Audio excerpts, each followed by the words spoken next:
കർത്താവ് നിങ്ങളോടുകൂടെ അങ്ങേ ആത്മാവോടും കൂടി. വിശുദ്ധ മത്തായി അറിയിച്ച പരിശുദ്ധ സുവിശേഷത്തിൽ നിന്ന് കർത്താവേ, അങ്ങേക്ക് മഹത്വം. അധ്യായം 11, 25 മുതലുള്ള തിരുവചന ഭാഗം. അക്കാലത്ത് യേശു ഉദ്ഘോഷിച്ചു, സ്വർഗത്തിൻ്റെയും ഭൂമിയുടെയും നാഥനായ പിതാവേ, നീ കാര്യങ്ങൾ ബുദ്ധിമാന്മാരിലും വിവേകികളിൽ നിന്ന് മറച്ച് ശിശുക്കൾക്ക് വെളിപ്പെടുത്തിയതിനാൽ ഞാൻ നിന്നെ സ്തുതിക്കുന്നു. അതേ പിതാവേ, ഇപ്രകാരമായിരുന്നു നിന്റെ തിരുവുള്ളം. സർവവും എൻ്റെ പിതാവ് എന്നെ ഏൽപ്പിച്ചിരിക്കുന്നു. പിതാവല്ലാതെ മറ്റാരും പുത്രനെ അറിയുന്നില്ല. പുത്രനും പുത്രൻ ആർക്ക് വെളിപ്പെടുത്തി കൊടുക്കാൻ മനസ്സാകുന്നുവോ അവനുമല്ലാതെ മറ്റാരും പിതാവിനെയും അറിയുന്നില്ല. കർത്താവിൻ്റെ സുവിശേഷം. ക്രിസ്തുവേ, അങ്ങേക്ക് സ്തുതി.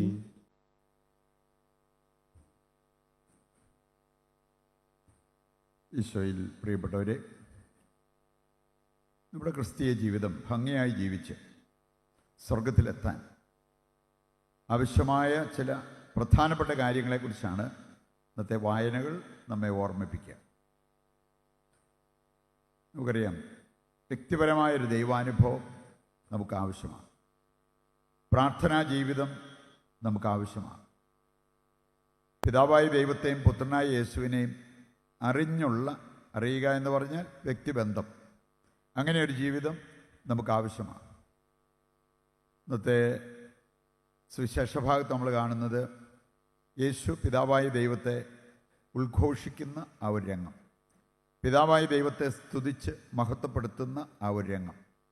നമ്മൾ ദൈവത്തെ അറിഞ്ഞു കഴിഞ്ഞാൽ ദൈവത്തെ സ്തുതിക്കും, മഹത്വപ്പെടുത്തും. പ്രഭാഷകൻ 15-ാം അധ്യായത്തിൻ്റെ 10-ാമത്തെ വചനം നമ്മെ പഠിപ്പിക്കുന്നതാണ്. ഈ സ്തുതിപ്പ് എന്ന് പറയുന്നത് ദൈവത്തെ അനുഭവിച്ചവർ അനുഭവത്തിൻ്റെ വെളിച്ചത്തിൽ ചെയ്യുന്ന ഒരു കാര്യമാണ്. ഓട്ടോമാറ്റിക്കലി അത് വരും, ദൈവത്തെ അറിഞ്ഞു കഴിഞ്ഞാൽ, ദൈവത്തെ അനുഭവിച്ചു കഴിഞ്ഞാൽ. ഇനി നമുക്ക് സ്വർഗത്തിൽ പോകണമെന്നുണ്ടെങ്കിൽ 2 കാര്യങ്ങൾ പ്രധാനപ്പെട്ടതാണെന്ന് കർത്താവിൻ്റെ വചനം നമ്മെ പഠിപ്പിക്കുന്നു. യോഹന്നാൻ 17:3 ഏകസത്യ ദൈവമായ അവിടുത്തെയും അവിടുന്ന് അയച്ച യേശു ക്രിസ്തുവിനെയും അറിയണം. യോഹന്നാൻ ശ്ലീഹ നമ്മളെ പഠിപ്പിക്കുന്ന മറ്റൊരു കാര്യം, പ്രാർത്ഥന നല്ല ഒരു പ്രാർത്ഥന, ഫലസമുദായകമായ പ്രാർത്ഥനയാണെങ്കിൽ പിതാവായ ദൈവത്തോട് പുത്രനായ യേശുവിലൂടെ പ്രാർത്ഥിക്കണം. ഇവിടെ പ്രാർത്ഥനയ്ക്ക് ആവശ്യമായത്, സ്വർഗത്തിൽ പോകാൻ ആവശ്യമായത്, ഇവിടെയെല്ലാം നമ്മൾ കാണുക പിതാവായ ദൈവം, പുത്രനായ ദൈവം, പരിശുദ്ധാത്മാവായ ദൈവം. ഈ കാര്യങ്ങൾ ഹൃദയത്തിലേക്ക് ഏറ്റെടുത്ത് അതിൻ്റെ വെളിച്ചത്തിൽ നമുക്ക് ജീവിക്കാൻ പറ്റണം. ഇന്നത്തെ വായനകളെല്ലാം നമ്മളെ ഓർമ്മിപ്പിക്കുന്നത് അതുപോലെ തന്നെ ഇന്ന് നമ്മൾ കർമ്മല മാതാവിൻ്റെ ആ ഒരു ഓർമ്മ ആചരിച്ച് മാതാവിൻ്റെ മാധ്യസ്ഥം തേടി പ്രാർത്ഥിക്കാം.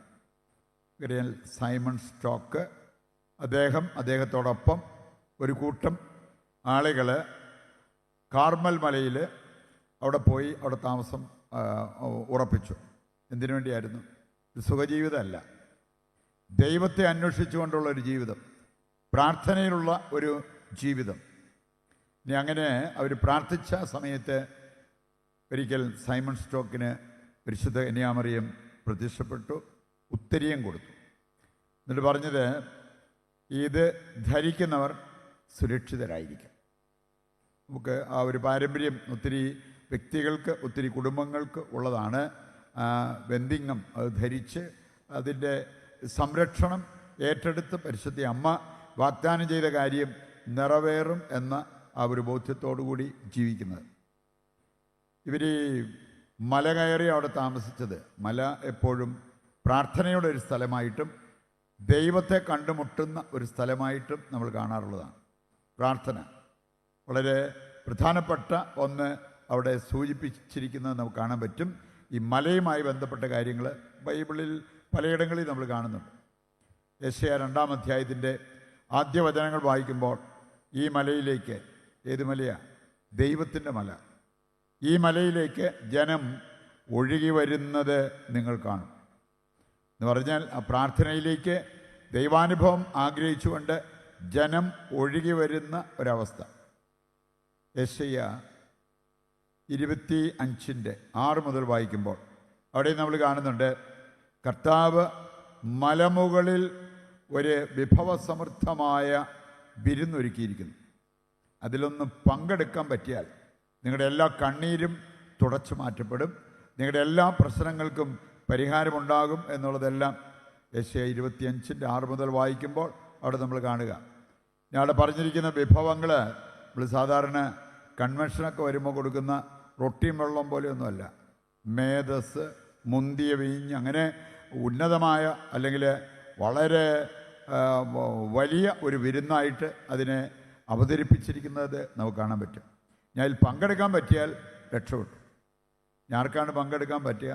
ഈ മല കയറാനുള്ള മനസ്സുള്ളവർക്ക് അതിൽ പങ്കെടുക്കാൻ പറ്റും. അപ്പോൾ മലയൊക്കെ കയറാൻ വലിയ ബുദ്ധിമുട്ടാണ്. അത് കുറച്ച് കഴിയുമ്പം കാലിനൊക്കെ വേദനയാവും, കഷ്ടപ്പാടാണ്, ക്ഷീണമാണ്. അപ്പം അതുകൊണ്ട് അങ്ങനെയുള്ള കാര്യത്തിലൊന്നും ഞാൻ പോകത്തില്ലെന്ന് പറഞ്ഞാൽ ഈ മല കയറത്തില്ല. ആ മലയിൽ ഒരുക്കപ്പെട്ടിരിക്കുന്ന വിഭവം അത് നമുക്ക് ആസ്വദിക്കാനായിട്ട് സാധിച്ചെന്ന് വരില്ല. സങ്കീർത്തനം 15 5 വചനങ്ങളേ ഉള്ളൂ. ആ 5 വചനങ്ങൾ നമ്മളെ പഠിപ്പിക്കുന്ന ഒരുപാട് കാര്യങ്ങളുണ്ട്. കർത്താവിൻ്റെ ഗിരി, വിശുദ്ധ ഗിരി, കർത്താവിൻ്റെ മല, ആര് കയറും? അവിടെ പിന്നെ കുറേ കാര്യങ്ങൾ പറഞ്ഞിട്ടുണ്ട്. നമ്മൾ ചെയ്യേണ്ടതായ കാര്യങ്ങളും ചെയ്യരുതാത്തതായ കാര്യങ്ങളും.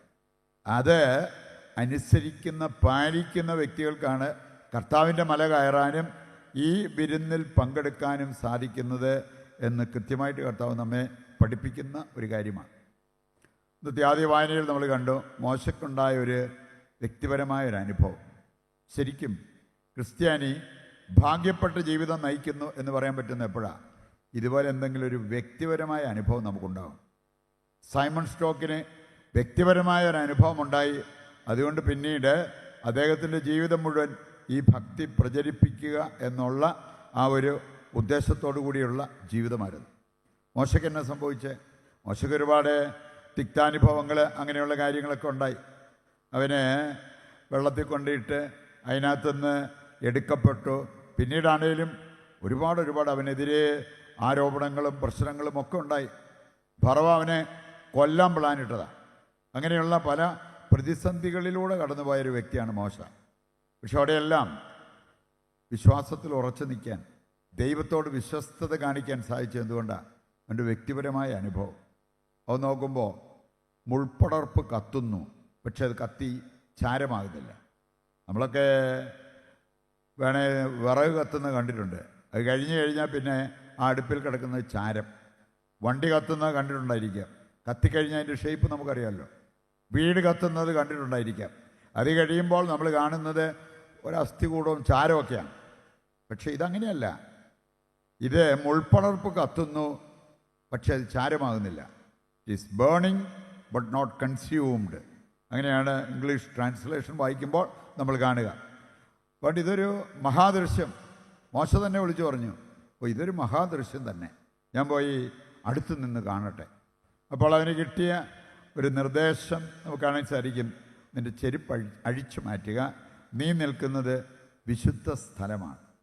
നമുക്കറിയാം ഒരു വിശുദ്ധ സ്ഥലം, അതല്ലെങ്കിൽ തന്നെ ഒരു വീട്ടിൽ ചെല്ലുമ്പോഴത്തേക്ക് നമ്മൾ ചെരുപ്പഴിച്ചിടുന്നത് എന്തുകൊണ്ടാണ്? ആ ഒരു ബഹുമാനം അവിടെ ആ ഭവനത്തോട് നമ്മൾ കാണിക്കുന്നതിൻ്റെ ഒരു സൂചനയാണ്. വിശുദ്ധ സ്ഥലമാണ്, അതുകൊണ്ട് ചെരുപ്പഴിച്ചു മാറ്റുക. ഇതിനകത്ത് നമ്മൾ ഏറ്റവും കൂടുതൽ ശ്രദ്ധിക്കേണ്ടത് നമ്മുടെ പാദരക്ഷകളല്ല. അതിട്ടാലും കുഴപ്പമൊന്നുമില്ല.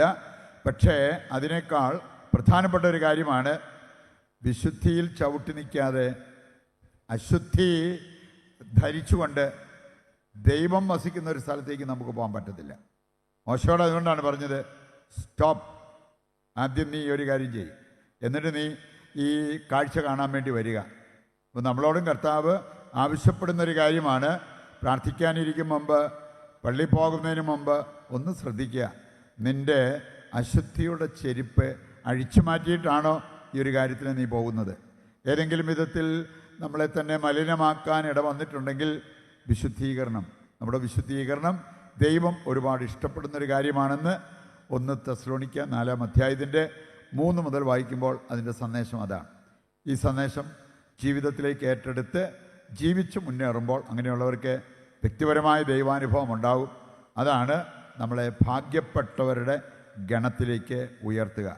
ആ ഭാഗ്യം കിട്ടാൻ ആഗ്രഹിച്ച് ഈ ബലിയിൽ ദൈവത്തോട് നമുക്ക് പ്രത്യേകം പ്രാർത്ഥിക്കാം.